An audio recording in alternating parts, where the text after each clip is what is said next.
Greetings, citizens! Justiguy has arrived, and this is doors 9, persons 9, hours 9, escape 0. The hallway that left the cargo room headed straight toward the stern. A long hallway, huh? Let's check it out. Jinpei and the other three proceeded down it silently. Some distance along it, a large room opened up on the left-hand side. Oh, damn it. It looked familiar. An iron grate covered each of the elevators. Jinpei and his companions drew to a stop and began to discuss what their next move should be. We've seen this elevator before. We got off the one on the left just a little while ago. Then we went through the number 6 door, and that took us to the engine room. Yes, and after that we passed through the cargo room. And now we're back here. In other words, we made a loop. We're back where we started. Jinpei approached the elevator. We needed a card to get to this point. I don't see a card reader here. Perhaps we aren't able to activate it from this location. Why don't you just try pushing the button? Yeah. Gently, he pushed the triangular button on the wall. A moment passed.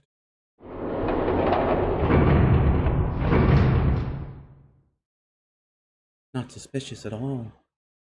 Dots, dots. It works? Well, let's go up, I suppose. The elevator door opened, and then eventually shut again. I think so. Pushing the button had apparently restored power to the elevator. Good, now we can go back if we need to. What do we do? Should we return to the deck? No, this hallway keeps going. Even if we do end up going back, I think we should see what's down there first. I agree, let's go. The decision made, Junpei and his companions left the elevators behind and continued down the hallway. Some time later, looks like it ends here. Santa, who had been walking several paces in front of this rest, suddenly stopped. Only one door. A domino. Or snake eyes? I searched around it just in case. There isn't anything else, it's the only way to go. It was the door or nothing. All right. Let's open it. Junpei took a deep breath, re-eyed himself, then grabbed the door knob and let the door open.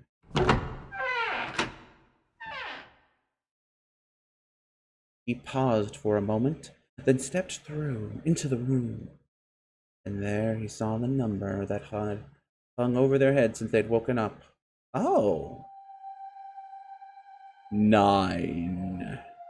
The 9 door!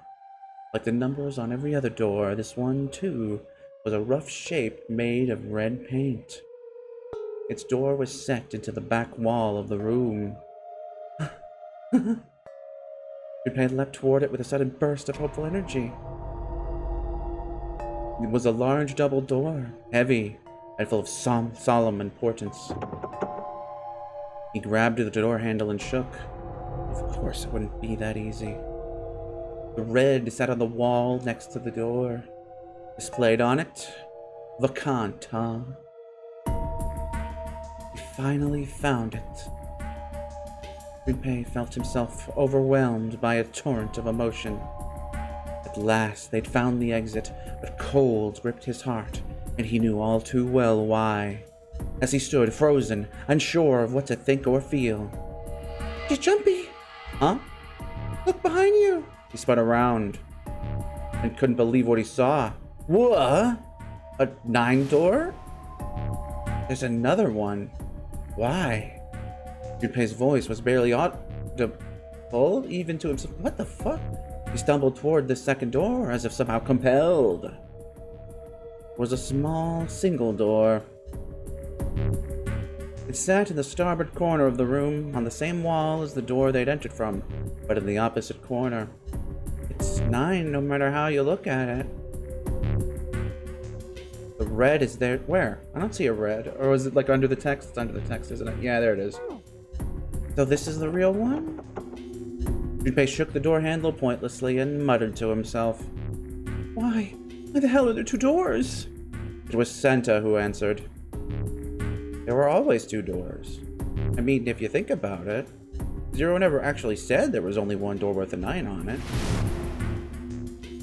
It is hidden, but an exit can be found. Seek a way out. Seek a door that carries a 9. Of course, we just assumed that there was only 1. After all, why would there be more than 1? Oh, man. Jeez. We fell for it. There are 2 doors. That means that all 9 people who had met at the central staircase could escape. No one would be left behind. Now it makes sense why the bracelets are numbered 1, 2, 3, 4, 5, 6, 7, 8, 9. Divided into teams of 4 and 5 people, the digital roots of both teams ends up being 9. What?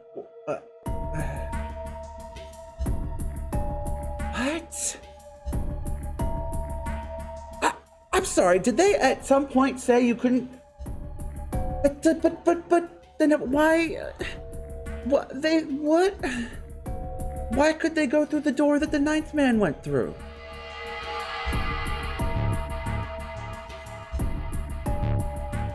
If you can't go, if you can't go through a door that's been used, then that whole thing doesn't make sense. Unless it wasn't clear and that his didn't count. Like, there's been nothing to suggest except for their asinine coming to that conclusion themselves. Everything that's been presented seems to suggest that they can just go through the same doors. This is stupid.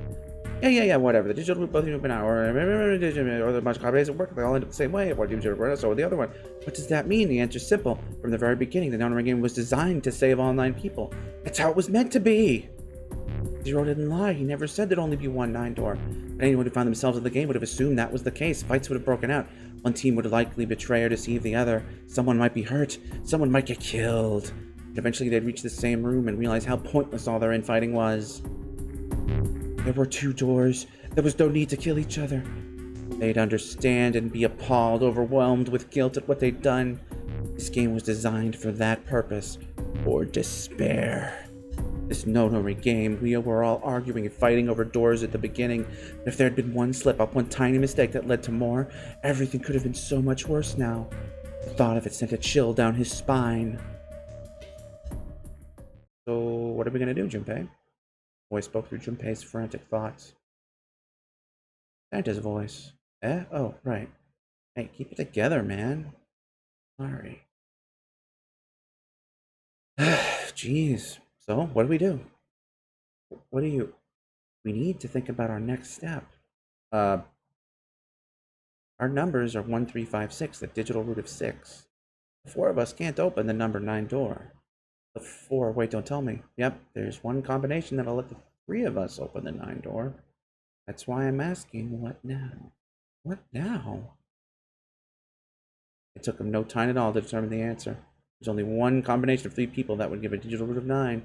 1 plus 3 plus 5 equals 9.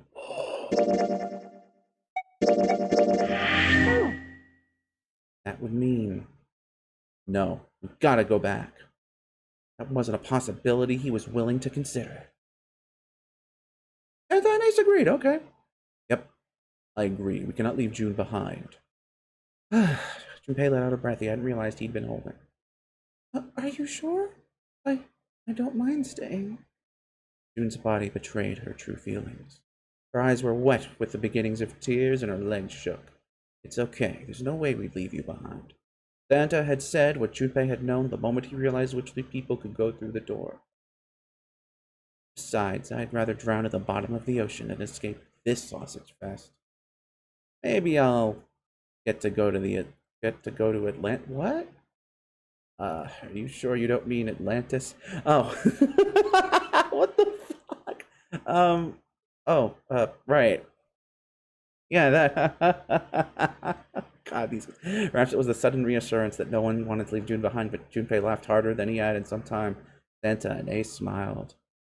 You guys... June blinked tears from her eyes and bit her lip. She didn't seem to know what else to say. Very well.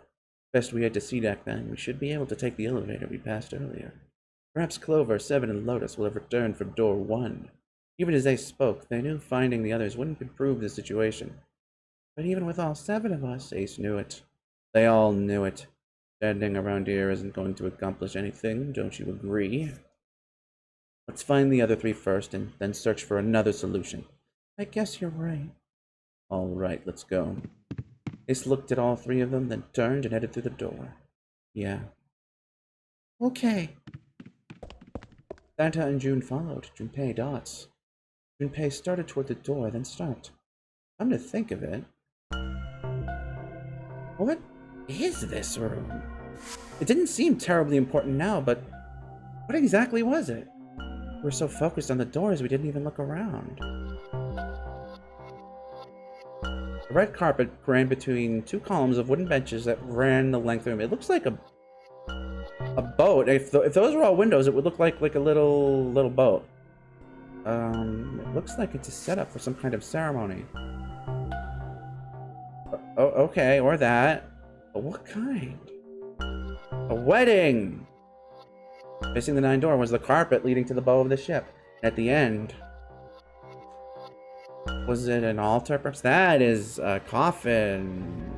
There was a small rectangular alcove at the end of the carpet. Inside the alcove was a raised platform. Resting on the top of the platform was a coffin. A coffin! What on earth is a coffin doing in a place like this? But before Junpei had time to answer that question... Hey, Junpei! The hell are you doing? Let's move! Said his voice, echoed in from the hall outside. Right, okay, I'll be right over there. Junpei turned on his heel and left the quiet, somber room.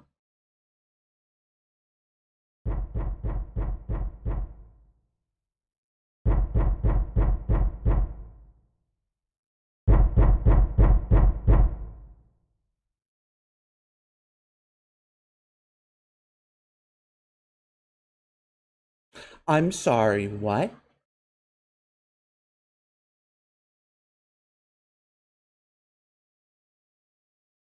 Would you like to repeat that? No, you wouldn't? Okay. That's fine. Then I'm going to pretend I didn't hear it. Ha ha ha, everything's fine. We didn't just hear the... He took the elevator up to C-Deck. Once there, they headed back toward the main hall and the central staircase. Didn't take them long. Look, it's... Seven and Lotus. They didn't look happy. We've got a problem. Is Clover fucking inside it? Clover is gone. What? Junpei and his 3 companions looked at one another. He turned back to Seven and Lotus. What do you mean, gone? Santa, Ace, and June had their own questions to ask. When? Why? You 2 went into door 1 with Clover, didn't you? Seven and Lotus responded as best they could. Yeah, we went through the door together. Clover barely spoke to us. She just did her own thing the whole time. There were 4 rooms on the other side of door 1. She wouldn't let us into the 4th room. She just said, I'll take care of this one. They shut the door. She must have blocked it with something on the other side. We waited for a while, but Clover didn't come out. We called for her, but she didn't answer. So I kicked down the door and we went into the room. But...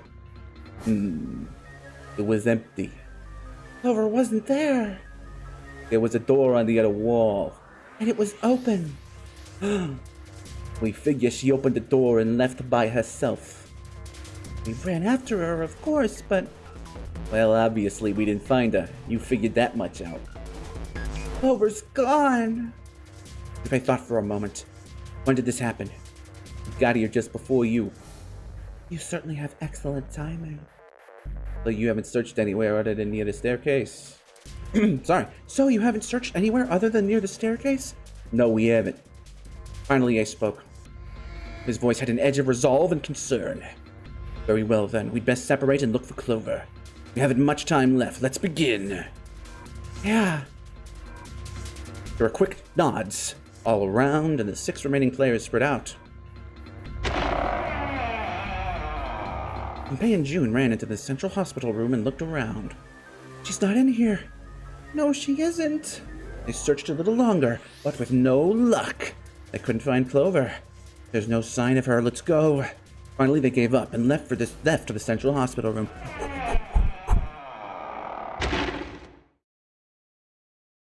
Slowly, they made their way back to the hallway.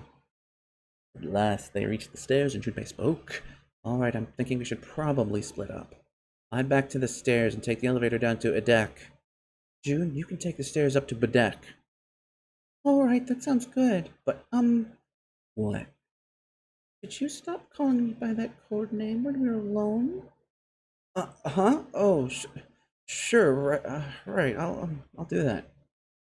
I mean, the idea was in case Zero was watching them, wasn't it? There was a reason Junpei persisted her in calling her June even when they were alone. Although, perhaps not the best reason. He was embarrassed to call her by the nickname he used when they were children. Canny. 9 years ago, it came naturally. After all, they were children. But now they were adults. It felt strange. Regardless of what he might hope for, to call a woman he wasn't dating by such a childish nickname felt odd to him. Of course, to call her Miss Kurashiki would be even more awkward, and simply Kurashiki would seem a little brusque. And although he couldn't put his finger on why, it felt somewhat forward to call her Akane when they hadn't seen each other for so long. In short, it was simply easier for him to call her June. Leave it at that. Jumpy? No, it's nothing. Connie. Alright, I'm going then. Yeah, be careful. Connie. June, or perhaps more appropriately, Connie, blushed and smiled. You be careful too, Jumpy. Yeah, got it. Take care. Junpei looked after her for a moment. What is with this music, man?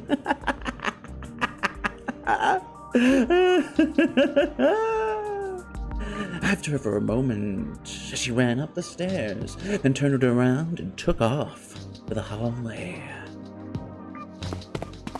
Smooth, that Jumpy. Ooh la la.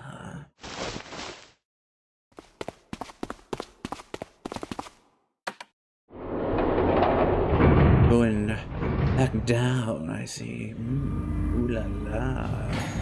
Oh yeah. Tragic. Oh no. Tragedy always strikes when one least expects it. Well, you know what? As true as that is, you guys get warning because you're not going to find out what this tragedy is until right now. To wait for a man to stand before striking him down seems almost crueler than dealing the fatal blow while he lies on the ground. A light in a dark place, Junpei's smile had given him hope, both for escape and possibly for something else. It was that hope that raised his spirits just enough that they might soon be fully dashed. All right, what is it? He opened the elevator door, and there she was. A woman sat, slouched against the wall. Oh! Lotus! Junpei felt his blood turn to ice.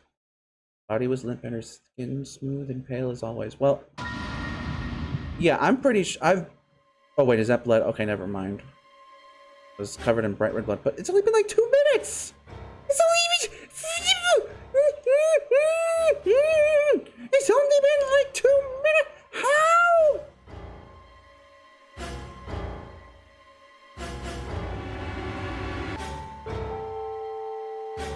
How? Did we? Oh! What?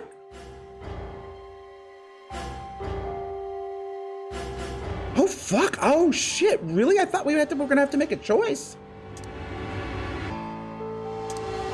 I don't dislike that. That means this is the culmination of other choices we've made. I'm down with that. Alright, never mind, then we're gonna keep going, because this might be, like, ending in a second. Oh boy. He's covered in bright red blood. Jinpei felt his chest constrict. He couldn't breathe, and his legs began to shake. A slow, cold drop of sweat trickled down his back. He felt his stomach somersault. Junpei's mind went blank, all his thoughts replaced with endless, hissing light. Driven by little more than instinct, he began to walk toward Lotus, slowly. Each slow movement of his stiff limbs brought him closer to her corpse. Finally, he stood next to her, robotically. He bent down and put his hand against her neck. There was no pulse, no rise and fall of breathing. He was slightly warm. Something somewhere in Junpei's shaken mind told him that meant she had been killed recently. Yes, Junpei thought, his mind slowly returning. She had been killed. Someone had killed her. There was a deep cut on the left side of her chest. Blood still oozed from it, although clearly her heart had stopped beating some time ago. The weapon had been a knife, then? Perhaps she had been stabbed in the heart, once. She would have died immediately. It took a little comfort knowing she must have suffered very little. Only then did Jinpei notice Lotus's bracelet was gone.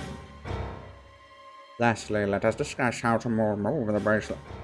Lastly, let us discuss how to remove the bracelets. There are only two ways to do so. One, you escape from the ship. Two, your heart rate reaches 0. In other words, once the bracelet is taken outside of the confines of the ship, when it detects that where his heartbeat is fallen to 0, it will shut down immediately. Automatically. Is that the reason why Lotus had killed the killer had ended Lotus's life? So they might have the number 8 bracelet? If that was true, then the killer was whoever wanted the number 8 bracelet. Or perhaps more accurately, the person who gained the most by obtaining bracelet number 8. Who is that? Who would benefit the most from the number 8 bracelet? The thought had only just entered Junpei's mind when... What? Wow, I didn't think it would literally end like, oh, fuck me. Sound like a sharp knife had went cutting through.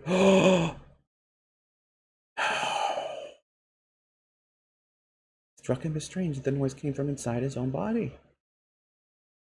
A moment later, the pain hit him. It wasn't merely pain, there was heat, extreme heat as well. He felt as though molten iron had been splashed against the side of his body. Finally, his brain made the connection. He had been stabbed. But where? His body was quickly going numb. He couldn't tell where the knife had met his flesh. Given the circumstances, however, he had most likely been stabbed in the back. Whoever had killed Lotus had now done the same to Jinpei as well. Alright, let's do the math here. 5 plus 8 is... Oh, fuck, it was June. Right, it has to be. 5 plus 8 is 13, plus 6 is... No, wait. 13, 4, so... Add 5, that would be... No, that doesn't make sense. Unless... It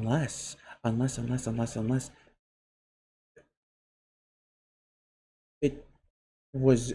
Unless... 13... Which makes... No, I don't know.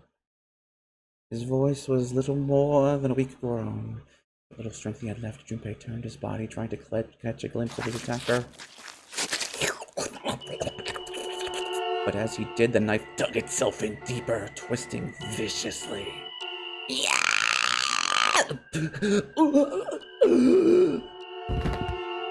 Collapsed to the floor, a puppet with its strings cut.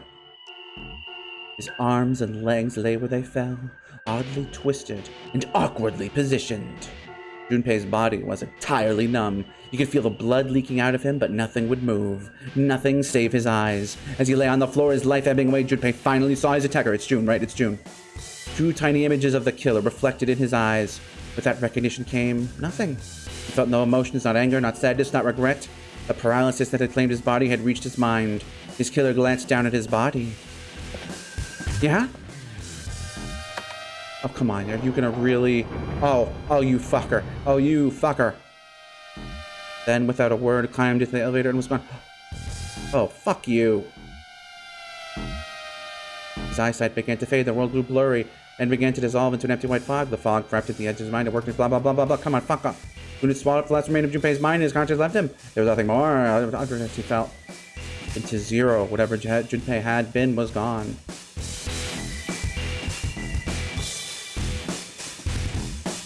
End? Oh, you can't see it. I'm in front of it. It says bad end under me. Oh, it just says bad. Fuck off. Fuck off with that. Cut and run. Ace has been very suspicious to me, but that is my theory. Oh. So, locked? Leave no one behind, I'm missing Clover. What does this mean? I don't get it.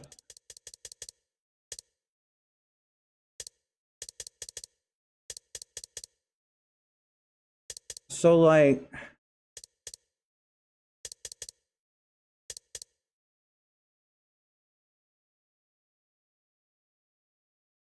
can I do something different here now? Alright, we'll figure it next time, citizens, because until then, I'm afraid this is going to have to be...